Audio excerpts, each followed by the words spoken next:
परम शांति बापूजी आपका स्वागत है। और आज हम आपसे गीता जो भगवत गीता है उसका जो सार है, जो कम शब्दों में लोगों को बहुत अच्छी तरीके से समझ में आ सके, इसके लिए हम बेहद के ज्ञान जो आपने दिया है वो और भगवत गीता के जो सार है उसको हम जोड़ना चाहेंगे साथ में। तो जब भी मनुष्य कोई भी डिसीजन ले तो ये उसकी ज्ञान की बातें जो उसके दिमाग में आए और उससे जो है वो अच्छी तरीके से डिसीजन ले सके। तो सबसे पहला जो पॉइंट है कि फीलिंग के बेस पे डिसीजन नहीं लेना चाहिए। फीलिंग माने भावना, आप बताइए।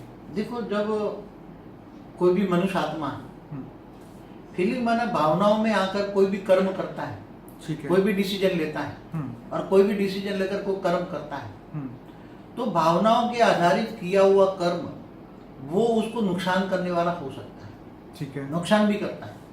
इसलिए भावनाओं में नहीं आना चाहिए। आत्मा को बोला है भावातीत बनो। ज्ञान, बेहद का ज्ञान ये क्या कहता है जी, आत्मा को भावातीत बन के आत्म स्वरूप में स्थित होकर कोई डिसीजन लेना चाहिए। ठीक है, क्या होना चाहिए? डिसीजन लेने से पहले मैं जो कर्म कर रहा हूँ, ठीक है, तुम्हें कर्म योगी बनना, आत्म स्वरूप में स्थित बनो पहले। ठीक है, तुम आत्मा हो, आत्म स्वरूप में स्थित बनो। मुझे ये कर्म करना है तो मैं ये करूं या न करूं, ठीक है, तो वो कर्म करने से पहले भावनाओं में मत आओ। चाचा मामा देह और देह के संबंधों में जो भावना है ना, जी, जी, वो भावना तुम्हें खड्डे में गिरा देगी। ठीक है। इसलिए देह और देह के सर्व संबंधों का भावनाओं में भूलकर कौन सा श्रेष्ठ कर्म है, कौन सा अच्छा कर्म है, कौन सा बुरा कर्म है, वो पहले आत्म स्वरूप में रहकर ज्ञान से सोचो। आत्म स्वरूप में रहकर ज्ञान से सोचो, ठीक है, तो तुम्हारा कर्म श्रेष्ठ कर्म बनेगा। अच्छा, जैसे बाबूजी उसमें बताया गया कि माइंड को बैलेंस करके डिसीजन ले, ज़्यादा खुश होके कि ज़्यादा दुख में डिसीजन ना ले। Avoid decision when you are in extreme emotion, मतलब जब हम एकदम भावना में होते हैं, चाहे मतलब माइंड को बैलेंस करके लेने की बात बताई गई है। देखो, कभी कभी मनुष्य आत्मा का मन एकदम खुश हो जाता है, ठीक है, तो एकदम खुश होके भी किया हुआ कोई कर्म विकर्म बन जाता है, उसको पता नहीं होता, अपसेट हो जाता।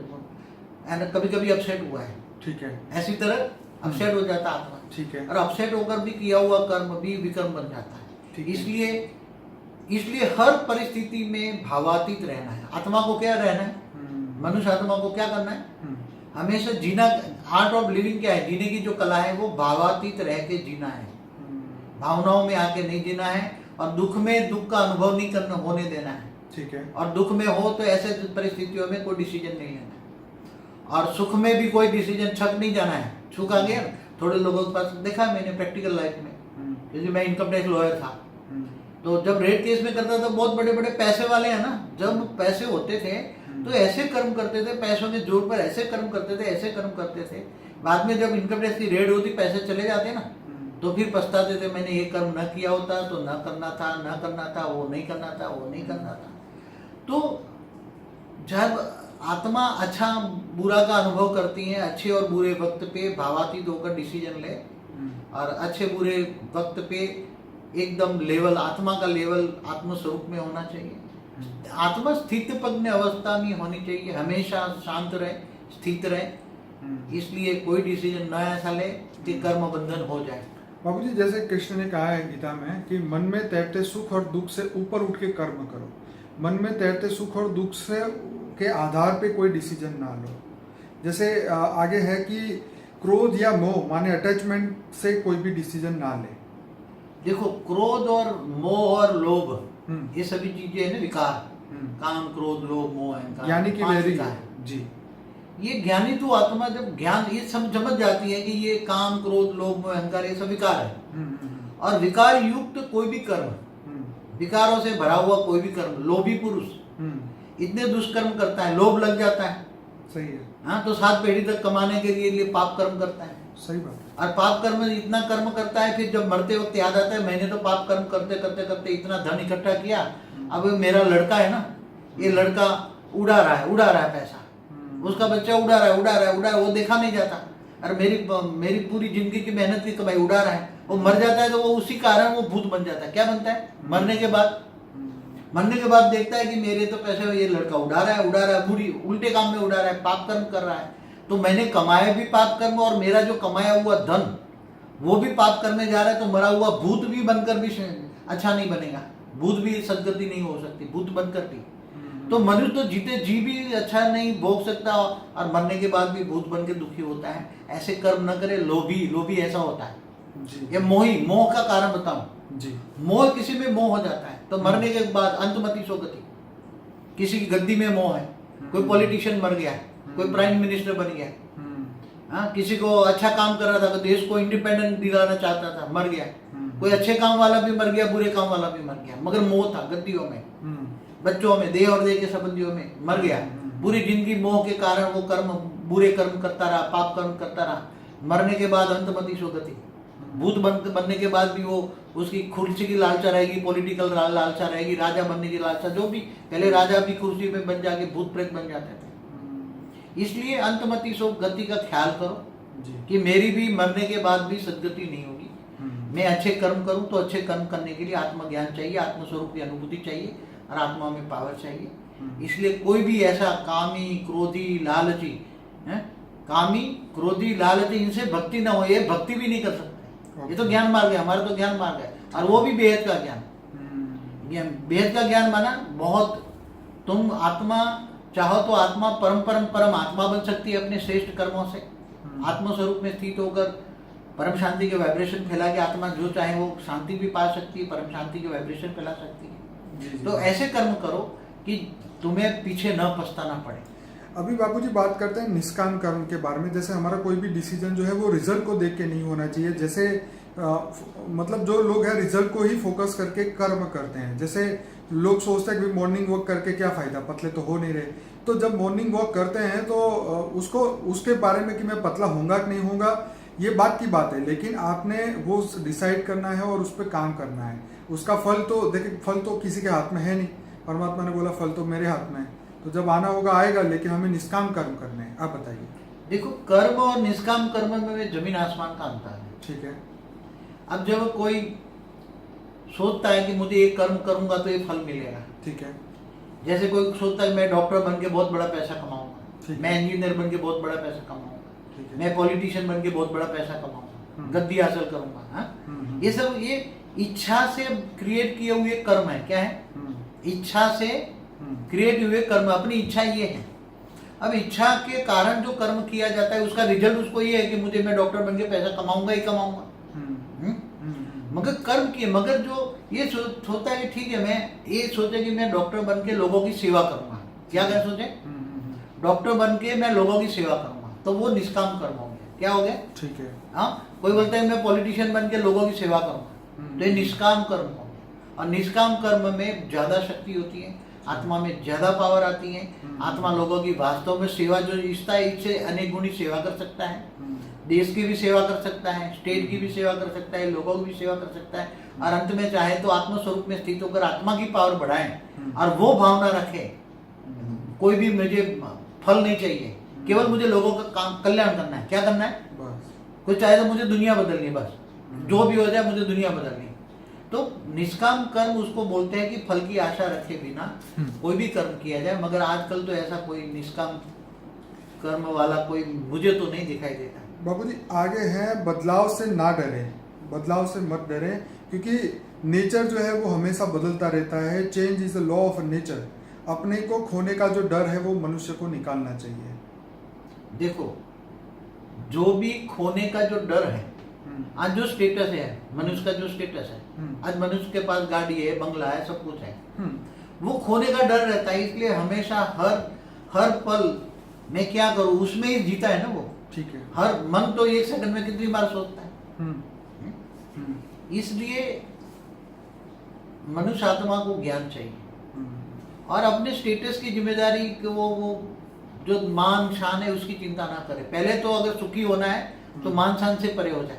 ठीक है। और दूसरा है देह और देह के सर्व संबंधों से जितना हो सके इतना दूर रहे, आत्म स्वरूप में स्थित हो जाए और आत्म स्वरूप में स्थित होकर परमात्मा से पावर ले। और इन सभी भावातीत, कर्मातीत, गुणातीत, ये सब जो बोला है ना, भावातीत बन के डिसीजन ले, कर्मातीत बने, कर्म करते हुए निष्काम कर्म करे, अच्छा कर्म करे, श्रेष्ठ कर्म करे, और भावनाओं से और गुणों से भी परे होकर काम करे। गुणातीत माना गुणों से भी परे होकर काम करे। ऐसे काम करे कि जो गुणों में भी ना आता, गुणों से परे, गुणों से आगे, इतना अच्छा काम होगी ये गुणों में भी ना है।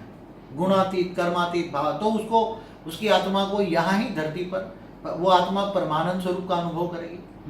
आत्मा का जब सभी का कल्याण करने की आत्मा मन करती है, कर्मातीत अवस्था की ओर जाती है आत्मा, पुण्य का फल जमा होता है, पुण्य का फल यहाँ ही मिलता है, तो आत्माओं को वो भाव मना भाव की स्टेज अच्छी बनती है, उसका मन हमेशा परमात्मा में लगता है और श्रेष्ठ कर्म करता है, बुरे कर्मों में फंसता नहीं है, क्योंकि अच्छे बुरे का भेद समझ जाता है, भावनाओं में आकर कोई भी कर्म नहीं करता। इसलिए कर्मातीत भावातीत गुणातीत स्टेज चाहिए आत्मा की, ये ज्ञान कहता है और ज्ञान स्वरूप बनना है। बाबूजी आगे हैं, belief and faith are most important, without faith is useless. मतलब हमारा जो भी हम डिसीजन ले रहे हैं या हम जीवन जी रहे हैं, उस पे परमात्मा पे जो बिलीफ है और जो फेथ, जो परमात्मा भी नहीं पर हम जो काम करने वाले हैं उस पे बिलीफ होना चाहिए, हमें विश्वास होना चाहिए और उसके सत्य के साथ हमें चलना चाहिए, तो वो जो हमारा डिसीजन है, जो हम कर्म करने वाले हैं, वो सार्थक होगा। आप क्या कहेंगे? देखो, आत्मा जब यहाँ तो गीता ज्ञान की बात हो रही है ना, भगवान ने जो गीता ज्ञान दिया था ना, उसका उपदेश के सार की बात हो कर रही है। तो भगवान ने जो गीता में जो 2 शब्द तो बहुत अच्छे बताए कि कर्म को जाना पड़े। अब बात हो गई कर्म की, और निष्काम कर्म भावातीत कर्मयोगी जो बात कहीं बताए, कर्मयोगी बन, कर्म करते करते मुझे याद कर। और फिर ये बोला कि तुम अपने आप पर खुद विश्वास कर, मैं एक आत्मा हूं, क्या हूं? राइट। अपने आप को जान, तुम अपने आप को जान, स्वयं को जान, स्वयं परिवर्तन कर, तो आत्मस्वरूप बन, मुझ परमात्मा को मान, तू मेरी शरण में आ जा। गीता में क्या बोला? तू सर्वधर्म परित्यज्य मामेकम शरणम मम, બધા ધર્મો છોડીને तू मेरी शरण में आ जा, तो मैं तुम्हें आत्मस्वरूप बन, मुझ परमात्मा को याद कर, तो मैं तुम्हें अंत में ऊंचते ऊंच परम धाम ले जाऊंगा जी। तो यहाँ जो गीता ज्ञान का सार जो है कि एक तो कर्मयोगी जीवन बिताना है, वहां गीता में कर्मयोगी जीवन श्रेष्ठ जीवन बताया है। गृहस्थाश्रम सर्वश्रेष्ठ आश्रम है, उन्होंने गृहस्थाश्रम को श्रेष्ठ आश्रम, गृहस्थ में रहकर कर्मयोगी बनना है। कर्मयोगी माना कर्म करते करते परमात्मा की याद में रह के कर्म करना है, ताकि कोई भी कर्म विकर्म न बन जाए और निष्काम कर्म करना है। बाबूजी यहाँ पे उन्होंने एक आगे बहुत बढ़िया बात कही थी कि हे अर्जुन, तू सामान्य मनुष्य की तरह बिहेव मत कर, माने सामान्य मनुष्य की तरह कर्म मत कर, क्योंकि तू एक श्रेष्ठ व्यक्ति है और आने वाले समय में लोग तुझे फॉलो करेंगे। तो जो श्रेष्ठ व्यक्ति का जो आचरण है वो सामान्य मनुष्य के लिए बहुत बड़ा उदाहरण बन जाता है। तो आप क्या कहेंगे, बेहद की आत्मा क्या करे? देखो अर्जुन माना बेहद की आत्मा है, ठीक है, बेहद की ज्ञानी आत्मा है, जिनको बेहद का विश्व का ज्ञान है जी, बेहद का विश्व परिवर्तन का ज्ञान है, ठीक है, वो बेहद की आत्मा है। साधारण आत्मा जैसा पर वो आचरण करेगी, साधारण मनुष्य जो करते हैं वही आचरण करेगी, तो वो उसको बेहद की आत्मा कहेंगे। अगर वो तो हद की आत्मा हो गई, हद की आत्मा हो गई। नहीं, ज्ञान आत्मा जब उनके पास बेहद का ज्ञान है, ठीक है, जैसे ज्ञानी आत्मा है, ज्ञानी आत्मा और अज्ञानी आत्मा में दो आचरण में क्या फर्क होगा? कोई फर्क नहीं।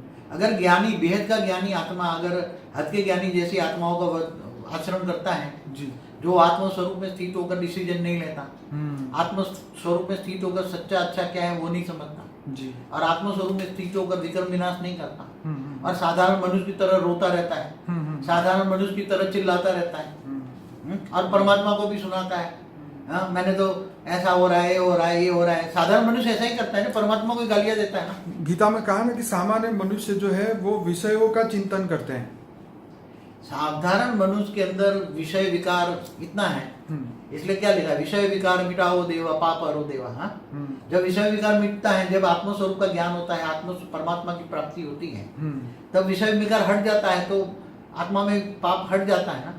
मगर जो विषय विकार माना उसमें ये आ गया ना, विषय विकार का चिंतन करना माना क्या हो गया, कामी क्रोधी लोभी मोही अहंकारी ये अपना ही आचरण करेंगे, तो ज्ञान तो ये जानता है ना, ज्ञान मतलब शरीर के भाव को खत्म करना और आत्मा के भाव को बढ़ाना। यहाँ तो बेहद का ज्ञान है, आत्म स्वरूप में स्थित रह के काम करे, कर्मयोगी जीवन बिताए, देहभान को खत्म करे, मानसान से परे हो जाए, मानसान से परे हो जाए, आत्म स्वरूप में स्थित होकर लाइफ की बॉडी का अनुभव करे, आत्म स्वरूप का स्थित होकर, और उसका लक्ष्य सामने रखे। क्या उसका जीने का लक्ष्य क्या है?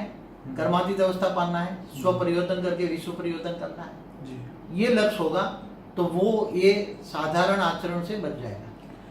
बापूजी आगे उन्होंने ये बताया कि जो चीज़ समाज के लिए अच्छी नहीं है वो आपके लिए भी अच्छी नहीं हो सकती। देखो, कोई भी मनुष्य हम्म, विकार युक्त जीवन जीता है, हम्म, वो संसार के लिए पूरी दुनिया के लिए अच्छा होगा।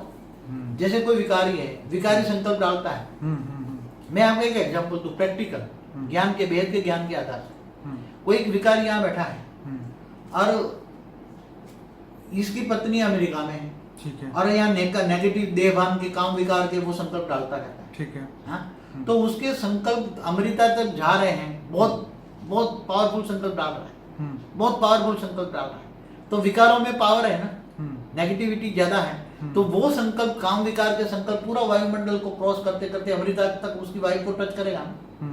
हाँ? तो पूरा वायुमंडल को उसने दूषित किया ना। हाँ? अपने विकारों के पीछे पूरा वायुमंडल को दूषित किया ना। तो वो वायुमंडल की रेत फैलते फैलते फैलते फैलते, जिसको ये संकल्प टच होगा वायुमंडल में, उसको भी काम विकारी बना देगा ना। क्रोधी है तो आग में जलेगा, तो दूसरों को वायुमंडल में क्रोध फैल जाएगा। लोभी, मोही, जो भी वाइब्रेशन है विकारों को, तो विकार तो मनुष्य को, खुद को भी जलाते हैं और सारे संसार को, वायुमंडल को खत्म करते हैं, वायुमंडल को खराब करते हैं। और वायुमंडल जब खराब होता है तो सारी सृष्टि खराब होती है। तो वायुमंडल दूषित होने का कारण, सृष्टि को दूषित होने का कारण क्या है? सतयुग, त्रेता, द्वापर, कलयुग में फर्क क्या है? सतयुग में ऐसे वाइब्रेशन नहीं होते, लोगों की सोच ऐसी नहीं होती, तो वायुमंडल ठीक होता है, अच्छा होता है।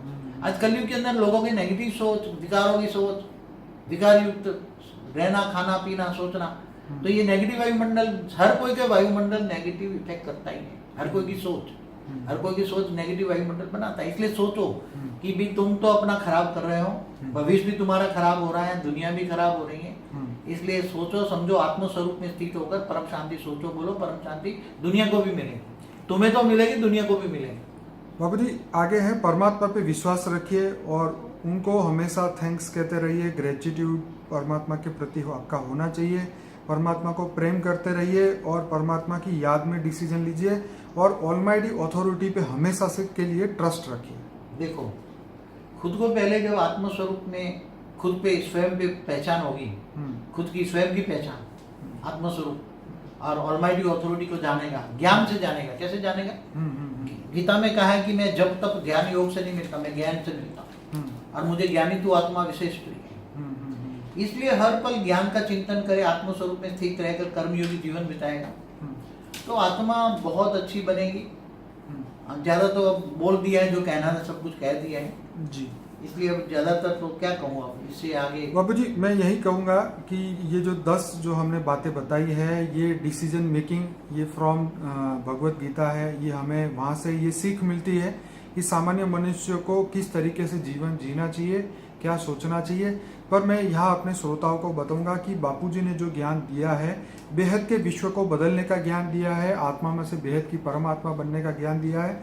और हमारा एक टाइम ट्रैवल के ऊपर जो वीडियो आया है वो खास जरूर से देखिए, क्योंकि ये जो ज्ञान ऐसा है जो आत्मा को अपने सोर्स पे वापस लेके जाने का ज्ञान बापूजी ने दिया है। ये सभी समय, स्पीड और स्पेस सभी को क्रॉस करके अपने बेहद के परम पिता के पास जाने का, अपने ओरिजिनल स्वरूप के को धारण करने का, परम लाइट और परम तत्व को जो है उतारने का ज्ञान बापूजी ने दिया है। और उसकी एक लाइन गीता में भी बताई थी, मैं अभी यहाँ बताना चाहूँगा कि तुम ज्ञान द्वारा परम तत्व को सूर्य की भांति प्रकाशित कर दो तो तुम जीवन और मृत्यु से ऊपर चले जाओगे। ये बात कृष्ण ने अर्जुन को बताई थी। पर मैं यहाँ हमारे बेहद के ज्ञान में सभी लोगों को बताना चाहूँगा कि बापूजी ने कहा है कि आत्मस्वरूप बन के परम तत्व और परम लाइट की बॉडी का अभ्यास करें, ताकि आने वाले समय में जब समय बदले तो हमारी आत्मा की गति परम प्रकाश की हो और हम मृत्यु के पहले ही हम परम गति को प्राप्त करें और हम अपने बेहद के परम पिता के पास पहुंच जाए और जाने से पहले ये बेहद के विश्व को बदल ले। ये हमारे जीवन का लक्ष्य है और इसी के लिए बापूजी ने 1500 वीडियोस बनाए हैं ये हमारे YouTube चैनल पे। तो इसके लिए आप अनस्पोकन ट्रूथ के 105 वीडियोस जरूर देखिए। फॉर द बिगिनर प्लेलिस्ट के 16 वीडियोस जरूर देखिए। ये आपके जीवन को, आपके विचार को बदल सकते हैं और इसके लिए जो हम विश्व को बदलना, परम शांति फैलाना चाहते हैं, उसमें आप हमारी मदद कीजिए। इस वीडियो को लाइक करें, शेयर करें, कमेंट करें, ज़्यादा से ज़्यादा लोगों तक पहुँचाएं। कुछ और कहेंगे बाबू? बस सभी आत्मा, ज्ञानी तो आत्मा बनकर, आत्मस्वरूप में बनकर स्व परिवर्तन से विश्व परिवर्तन करे। मेरा वीडियो अच्छा है, स्व परिवर्तन से विश्व परिवर्तन। जी बाबू, परम शांति। परम शांति बापू जी, बहुत बहुत धन्यवाद।